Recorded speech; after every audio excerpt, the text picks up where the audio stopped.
stuff. It's amazing. All right, great.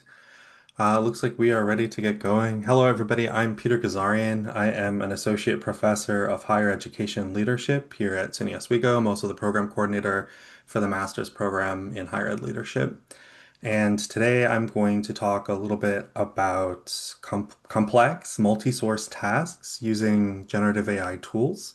And the reason I'm doing this is because I think that a lot of the times, like when we see training available for how to use AI to facilitate work, it tends to be pretty focused on simpler tasks because that's, I mean, understandably where people tend to get started. But I actually think that these tools are much more helpful in large, complicated tasks because of what they're capable of doing in terms of just consolidating the amount of time that it takes to do something that's very complex. If you're thoughtful and intentional about the prompt that you're using in order to complete the task. So I am going to sort of model like a workflow of something that I might do, and hopefully this will give you a sense of maybe some of the capabilities of these tools in terms of things that we do in our daily life as administrators or faculty in higher education. So I'm gonna share my screen, and I realize now that I should probably move Zoom somewhere else so that I don't create an infinite mirror. There we go. All right, it's a big mess. So, yeah, so the first thing that you want to do is think about like what task you're hoping to complete. Like what is it that you're hoping to achieve? So in this case, the example that I thought of was recently grad studies requested that we send them the curriculum map for our programs just to demonstrate where the student learning outcomes that we have for our courses or for our programs live within the courses within our programs. And on paper, it looks really good, and I already had something like this, but there tends to be drift in syllabi over time. Just as people teach the course, it gets changed, things are adjusted. Originally, assignments that were built into courses might go somewhere else, or they might be reworked. And so I just wanted to make sure that all of these student learning outcomes are actually measured and appear in the assignments that are within the syllabi within my program. But if I wanted to go through each of these syllabi manually and think through whether or not the assignments are actually measuring these student learning outcomes, I mean, that would take me probably a few days of work, I would say. Like maybe I'm maybe about 3 days of work to go through all the syllabi and then consider each of these student learning outcomes as they relate to each of the assignments that are listed there, confirming that the right student learning outcomes are listed in the right syllabi. And so I was wondering if I could maybe automate this in some way. And so that's exactly what I did. So I created a folder on my desktop for my master's program, and I grabbed the syllabi that I had from the shared drive for the program for the past 3 semesters. And I pulled them all here. And then I also um, grabbed that curriculum map that I had produced for graduate studies, and um, and so that's sort of the first step is assembling all of the documents that you need to do the work in a way that's very similar to what you would do if you were going to be doing this yourself. But then the next step is instead of doing it myself, I am going to talk to an AI tool. In this case, I'm going to use my preferred tool, which is Claude, just because it tends to be a little bit more capable and does higher quality work than the other tools in my experience. And with 4.8, it now has the ability to create parallel agents so that if you give it really complicated tasks, it actually creates more instances of itself. It like clones itself to do different things at the same time. And then they all come back together and they synthesize what they've done and report that back to you. So it's a little bit like having like a team of interns that can clone themselves um, in terms of like the amount of work that you can get done. So, the reason I'm going to start with Claude is because I am not a prompt engineer. And so I want Claude to write a prompt for me so that I can prompt a different program, which we'll talk about in a second. So I'm going to say, hello, I'm the program coordinator for the MS Higher Ed Leadership Program. I'd like to audit the current syllabi and assignments to see how well they reflect our curriculum map for the program student learning outcomes. Um, and then like if there's anything else you want to know, you could include that here as well. So like if there was anything you were curious about, like I don't know. I can't think of anything off the top of my head. Maybe like the estimated workload.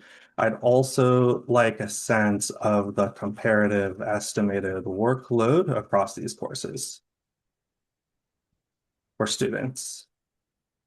So yeah, once I've got that, then the only other thing that I really need to do is this is a prompt for Claude Code, which is an application that I'll explain in just a moment when I show it to you, but it works a little bit differently than a typical generative AI tool. It doesn't work in your browser. It's a desktop application.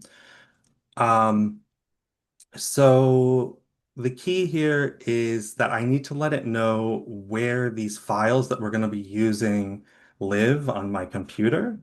So I would copy the path of where it's located.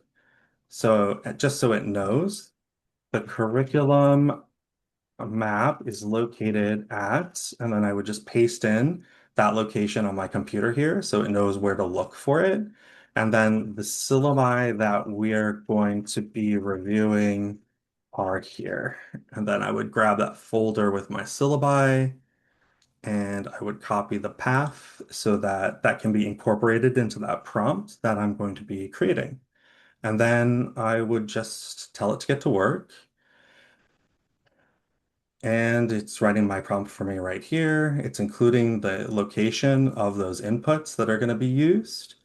And then it's going stepwise, telling Claude Code exactly what it will need to do. Um, if this wasn't just a demonstration, I would actually like read through this pretty closely and maybe make adjustments.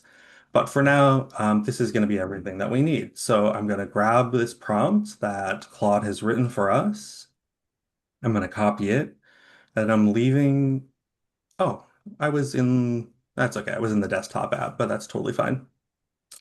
And then I'm going over here to Claude Code. So the difference between regular Claude and Claude Code is that you can give Claude Code access to certain files or folders on your computer.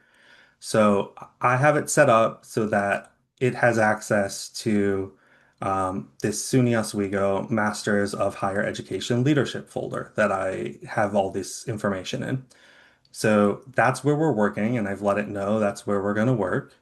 And here, I think I have a demo set up that's already in there. And then I would just paste in that prompt, and then I would hit enter, and it's going to work. I would say we're looking at something like 20 syllabi here, because there's multiples across 3 semesters and the curriculum map.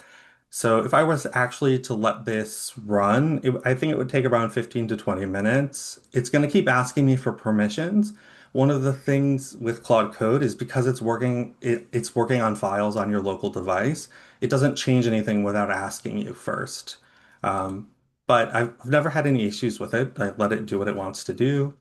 And we're going to do a little bit of cooking show magic here. And I've already run this prompt or a similar prompt in the past. And so I'm just going to transfer over to the output that was produced. So we're not sitting here waiting for Claude to do his thing. So after it finished, it provided like a general overview of like what it did. So it says these are the files that I used. This is the terms that they were pulled from. And this is the curriculum map that I reproduced it here. This is what I was verifying against. These are the student learning outcomes that I was looking for in these courses. Um, these are some things that I noticed that were weird. Like I misspelled philosophical in in one of the student learning outcomes in my map, so it's letting me know that. Um, and there's another typo in here somewhere related to research. And it lists some of the disagreements. So student learning outcomes that on the map are supposed to show up in the course but are not listed or student learning outcomes that are listed in the syllabus but aren't actually reflected in the map. And so it's flagging situations where there's some drift away from what's supposed to be in the syllabi versus what is actually in the syllabi.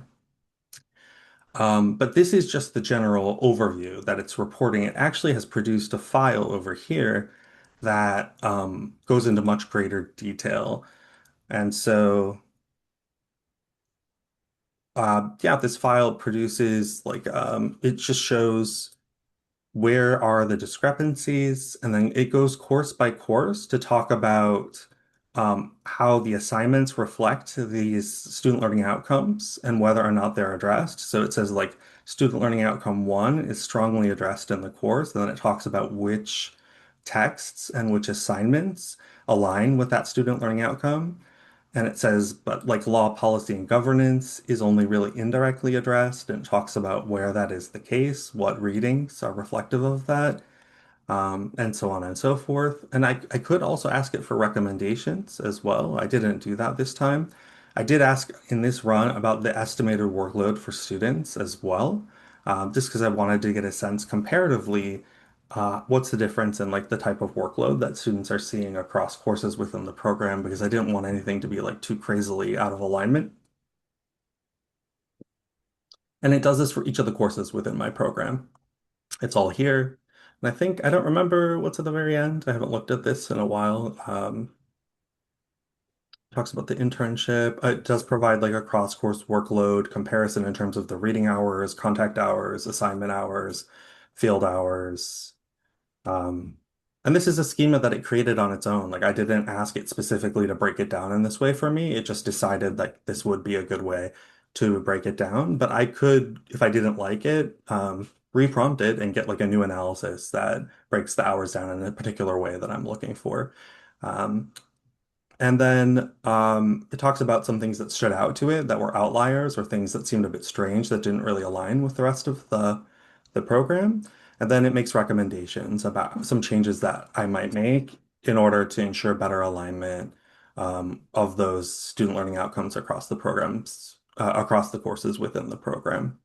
It also talked a little bit, this isn't something that I originally asked for, but it did, and I found it helpful, of the learning outcomes that are sort of the most weakly addressed within the program. And so it says like the finance, budgeting, and resource allocation is the most consequential gap within my program. And then it makes some recommendations of things that I could do as the program coordinator to make sure that this item is getting hit harder within my courses within the program. Um, and so again, it takes something that would have taken me about 3 days to do on my own, maybe two full working days to do on my own, and it's letting me do it in about like 20 or 30 minutes. And so it's just a huge time saver. It just makes it much easier to do a lot of this like cross-source work. Um, and so that's why I think it's an incredibly useful tool and an incredibly powerful tool. The one caveat here is you just want to be careful. Of course, you shouldn't use anything that has any student identifiable information with it, because it would be a violation of FERPA. But if you're using things that are relatively publicly available, like a syllabus, I feel like that's like, you can do whatever you want. And so, I think that's it. I'm trying to think of what else to note. This is just like one example of a use case, but you can do extremely complicated things with it. Like for example, I recently was reviewing the graduate catalog for possible courses for a new program. And I couldn't find a single Excel file with all of the graduate courses. And so I gave it the address of our graduate catalog and asked it to scrape the catalog for all graduate courses and create an Excel file for me that included all grad courses and to flag the ones that might be likely to be included within the program that I was designing. And I was able to get like a list of candidate courses within like, I don't know, 25 minutes. And it saved me just a lot of time, a lot of energy. It's for these types of like administrative busy work that it's incredibly useful, and it allows us to do a lot more um, in less time. So that is my TED Talk. And if anybody has any questions, I'm happy to take them. Great use of vibe coding. Um, was the question, can I use this for vibe coding or do I? No, I said that's a great use of vibe coding. Oh, yeah. Yes. Yeah, I haven't created any apps or anything. I've created some HTML dashboards. Oh, okay. I'm sorry. Yeah, I had to go upstairs, so I missed the beginning. So okay, you just use Cloud Code as a prompt then. Yeah, I use it because Okay. when you try and upload many documents to Claude in the browser, sometimes it can lead to issues, especially if you're working with very large files or a lot of files. But Yeah. if you have it locally on your drive and you give it access to that drive and it works on the drive, you can give it much more information and have it do it works much faster as well. It just is able to do a lot more. Excellent. Questions? Anyone online just unmute or type something in the chat?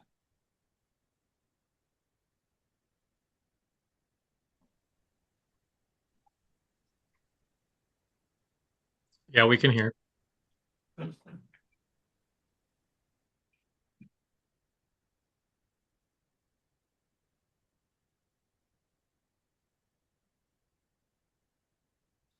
Any questions?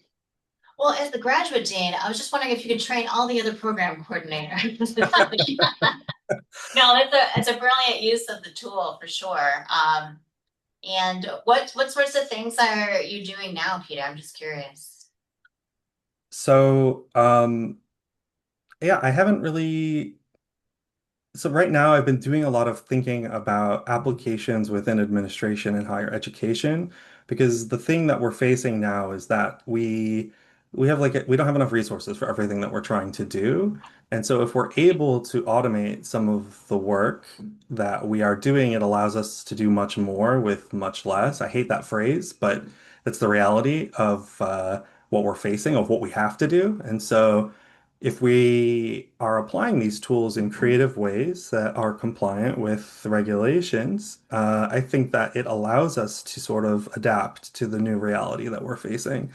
So I've just been thinking a lot about what are the use cases where it makes sense and what are the use cases where there are some ethical tripwires that we have to be careful about. Um, but I mean, the reality is, I think that the way that we do work is going to change pretty significantly in the near term. And uh, we need to be sort of creative about how we're applying these new tools so that we can survive. I know. Peter, this is Scott Furlong. I whispered in Jen's ear as you were talking about could this, it seems like this would be an interesting tool to try to do a program review with. Yeah, I mean, you could Or at review least to provide an outline for what you're doing. And then my head really started going, so well, we got an accreditation coming up in a couple of years. yeah, I just kind of, wonder, how it could help structure that work a little bit and help provide, that's a lot of data for an accreditation or a program review and being able to, and from a faculty perspective, it's another administrative task that we're, spending a lot of time on, and it can be, you know, structured in a way that allows AI to at least help, even if it's just starting you off. I think it's interesting. So yeah, those are the two use cases I think that are most like the ones that I sort of immediately came to mind. So program reviews, like we could review all the programs at SUNY Oswego in a matter of maybe 3 hours with this after we have the prompt, and we could get outputs for each of them. Um, is we could also like for accreditation, we could create a folder with all of the evidence that we need and ask it to write the narratives. Any type of formulaic writing like that is the perfect use case where it's just pulling on the information. If it's wanted, it could even organize like we don't even have to organize the evidence. We could say these are the standards. We need to organize the evidence according to the standards so that we have the strongest evidence associated with the appropriate standards. And then it would organize all the data in the folders for us. Then we could do another prompt and ask it to please write the narratives. Then we have a human review, like what was written. And, I don't know, it just, it simplifies everything. It makes it a lot easier. well, and the part that you showed that had the gaps, Right. I thought was really important because oftentimes when we're doing these types of reporting, Mhm. we don't necessarily see the gaps. But to be actually pointed and then say, oh, okay, we need another 2 or 3 pieces of evidence to try to address that or whatever.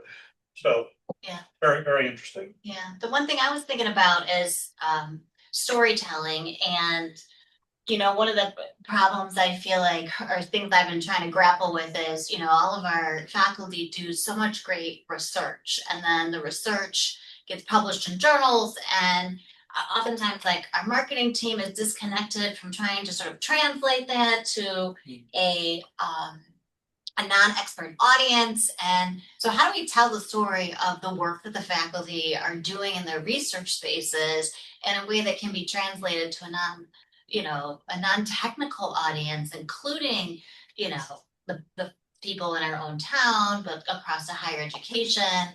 How do we attract students to get excited about coming to work with our faculty on these things, if in fact they're not, breaking open journals in the library in high school? Like, how can we tell that story? But by every time we're publishing it, we seem to have these venues where maybe Tim Neckrits is highlighting it as we go today or something, but it would be great to archive the work and be able to use that archive to tell the stories of particular departments and breadth and depth of different topic areas, to get people excited about the research component and the research storytelling at a public comprehensive college, right? Yeah, and I think that's where it really excels. When you have all of this data that's hard to hold one person to hold in their mind at once, that's what this tool can do. It can look at all that data at once, help you to tell your story. It could even give us recommendations of like, here are opportunities within our community, within our region that maybe we should pursue based on the story that we have going on and what's going on more broadly within our region. These are opportunities we may have missed. And so for taking that very like large scale view, or very getting in that large scale snapshot of what's going on and how we could get more involved, I think it's an incredibly powerful tool. Yeah, particularly when you do a crosswalk with federal funding or statewide funding, and seeing like what are we missing and where might we be better aligned with additional funding opportunities for faculty that may not have been as visible as before. Yeah, I'm doing that on a personal scale. So I fed it my CV and said, this is the type of work that I'm doing. What funding opportunities should I be pursuing that I might not be aware of? And it spit out like 3 things. I applied for them. I was a finalist for one of them. I didn't get it, but it's still something that I didn't even know existed, but it like sort of plugged me in and got me aware. Something that I'm even thinking about now is, so like you can create harnesses for the AI tools that access them through an API, and that sort of it customizes them to work within certain environments. So if I was to create a harness that allowed it to speak with Banner and Slate, and then I mean we could really start doing some pretty amazing, I mean maybe scary, but also amazing things, because it could work right within the system. It would just be in the network. It would be able to pull information that it needs from Banner or from Slate or from any other system that we have in place. And people could just prompt it and be like, hey, I need a report of the last 3 years of student retention in these 3 programs. And it would produce that report in like a moment. And so I mean, I think that there's a real opportunity to customize these tools so that they can be integrated and operate as agents within higher ed institutions. Again, I do think that there are some ethical concerns that need to be worked out. But I think the opportunity here is pretty pretty huge. Yeah. Yeah, absolutely. Annual reports too, Yeah. at that time of the year, it could Yeah. be done at various levels too. Excellent. Okay. Thanks, everybody. Yes. Okay, thank you.